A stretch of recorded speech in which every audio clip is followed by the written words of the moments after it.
السلام علیکم ورحمۃ اللہ وبرکاتہ۔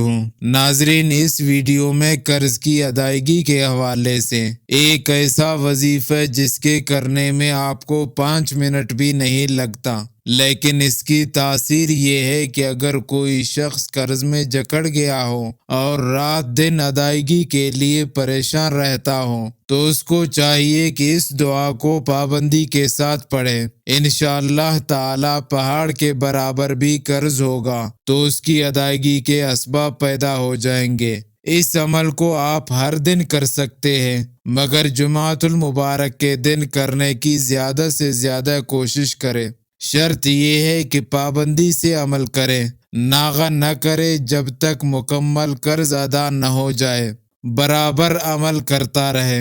اس کے پڑھنے کا طریقہ یہ ہے کہ بعد از نماز عشاء باوضو اول 11 بار درود شریف پڑھیں، اس کے بعد 500 بار یہ دعا پڑھیں، آخر میں 11 بار درود شریف پڑھ کر قرض سے نجات کی دعا کریں۔ وہ دعا یہ ہے: اللہم اکفنی بحلالک عن حرامک واغننی بفضلک عمن سواک۔